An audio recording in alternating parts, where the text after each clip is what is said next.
السلام عليكم. فوائد صباحية. ويعني الحلقة اليوم سنتكلم دائما في إطار تجانس المواد الغذائية ولكي يتجنب الناس خلط هذا الأكل. فهذه علوم الأغذية هي علوم قوية جدا ويعني علوم عجيبة جدا، فيها أشياء يعني تخصص قوي جدا. علوم الأغذية وليس التغذية، الفود ساينس، لي سيونس أليمونتير. ففي هذه الحلقة نتكلم عن الخضر، تجانس خضر. هذه الخضر يجب أن تؤكل لوحدها أو ممكن أن نأكلها. فعليهم كما قلت، فالناس متعودين أنهم مثلا يأكلوا طبيخ أو يأكلوا كسكس أو يأكلوا أي شيء طاجين ولا أي شيء فيه خضر، فيه لحم أو فيه أسماك ولا أشياء هذه، فيه قطاني كذلك، ثم يأكلونها بالخبز. هذه عادات الناس الغذائية، لكن يجب أن نعطي تفسير كذلك تحليل علمي. هذه العلوم إذا كانت لا تفكك شفرات هذه الأشياء، فهذه العلوم لماذا ندرس هذه العلوم؟ ندرسها. فالخضر ليس فيها شيء أولا، فهي أسهل ما يكون بالنسبة للهضم، إلا بعض الخضر اللي فيها نشا مثل البطاطس اللي كنسميوها البطاطا الرومية في المغرب، اللي كنسميوها البطاطا الرومية، بوتيتو إن إنجليش، لا بوم دو تيغ بالفرنسية. فهذا البطاطس فيه نشا، تقريبا يصنف مع النشويات، هذا يمشي مع النشويات ما في مشكل، يقدر يتجانس مع النشويات لأنه هو فيه نشا. هذه البطاطس كخضرة لما تطهى لوحدها أو تؤكل لوحدها فيها نشا، فكما قلنا هي علينا لا تتجانس مع اللحوم لأن فيها نشا. وإحنا تكلمنا على عدم تجانس النشويات، لا تتجانس مع اللحوم، لا تتجانس مع أي شيء، تتجانس مع زيت الزيتون، تتجانس مع الخضر، تؤكل مع الخضر علينا هذا. ثم ممكن كذلك تستهلك لوحدها. كاين الناس اللي كيعملوا هذه صلصة البطاطس ولا حاجة ممكن يستهلكوها. فما عدا البطاطس الخضر الأخرى ليس فيها شيء، ليس فيها بروتينات، ليس فيها دهنيات، هي فيها ألياف غذائية، هي خلقها الله من أجل الألياف الغذائية. الخضر هي التي تكنس الجهاز الهضمي. الخضر فيها مضادات للأكسدة، فيها فيتوستروجينات، وفيها ألياف غذائية، وفيها فيتامينات، وفيها أملاح معدنية. هذا هو التركيب الإجمالي. طبعا يختلف من خضرة لأخرى، ولكن لما نأكل بالنسبة لنا في علم الأغذية، لما نقول خضر فهي بالنسبة لنا الأشياء التي تملأ المعدة كي لا يستهلك الناس أشياء أخرى فيها طاقة.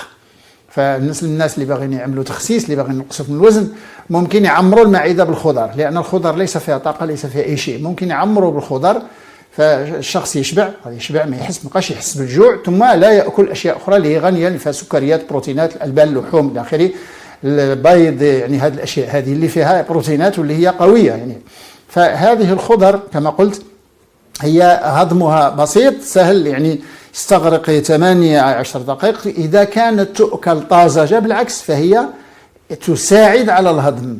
هما السلطات هذه المقدمة، إذا كانت طازجة، خضر طازجة مثل البصل أو مثل القتاء، مثل هذا الفقوس، مثل الفجل، مثل الأشياء هذه الأشياء الطازجة التي نستهلكها هي تساعد. لماذا؟ لأنها تكون حامضة، لأن فيها أنزيمات، وهذه الأنزيمات ستساعد على الهضم كذلك. فيها الدياستايز، وفيها البيروكسيدايز، وفيها حتى الكاتاليز، بعض الأنزيمات التي تساعد على الهضم. فهذه الخضر تكون مطهوة أو تكون طازجة. كانت طازجة ممكن تمشي مع اللحم، إذا كانت مطهوة تكون مطهوة مع اللحم جيد، تتجانس مع اللحوم، تتجانس مع خبز، تتجانس مع كل المأكولات الأخرى. لماذا تتجانس؟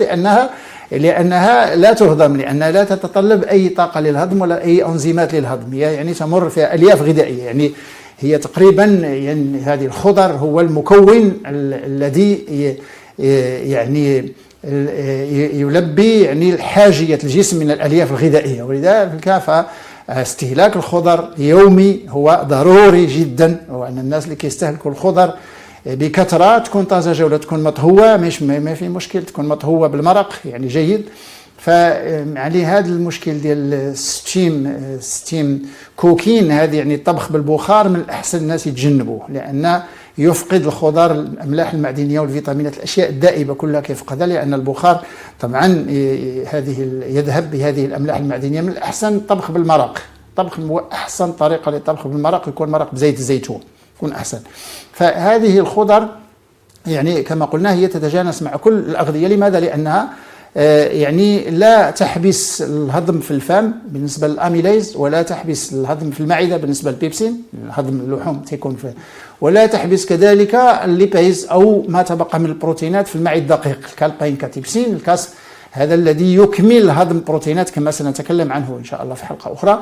ولكن هذه الخضر تتجانس مع كل الأغذية، والخضر ممكن أن يستهلكها الناس مع اللحم ولا مع أي منتوج، يعني فهي لا تتعارض، يعني بالنسبة لنا في علم الأغذية فهي لا تتطلب طاقة للهضم، وهي التي هي تلعب الدور مثلا التبن بالنسبة للأنعام، لأن الأنعام عندهم يعني كرش كبير ويجب أن يملأ بهذا التمن اللي كنسميه حنايا الكمية التي تملأ هذه المعدة، وهي تملأ المعدة فقط، تملأ المعدة فقط. طبعا فيها أشياء مهمة لأن من الأملاح المعدنية وفيها فيتامينات وفيها يعني مضادات للأكسدة وفيها فيتوستروجينات، وهذه الأشياء هي دائبة، هي تمر مباشرة إلى الامتصاص، يعني لا تتطلب أي شيء إن شاء الله. هذه الخضر كلها يعني لا التي تستهلك طازجة ولا التي تستهلك يعني مطهوة، والتي تستهلك طازجة أقوى من الخضر التي تستهلك يعني، وكل الخضر ممكن أن تستهلك طازجة، لكن الإنسان تعود هكذا أنه يأكل مثلا البصل ممكن يستهلكه الناس طازج، وكذلك يعني مطهي. وبعض الأشياء المغاربة لا يحبونها لما تكون مطهوة، مثلا لما تكون طازجة، مثلا مثل البامية اللي كنسموها في المغرب ملوخية، يعني الملوخية بالمصطلح المغربي ليس المصطلح الشرقي. يعني هذه البامية الأكرة هذه الناس لا يحبونها يعني طازجة، ولكن إذا استهلكت طازجة فيكون أحسن.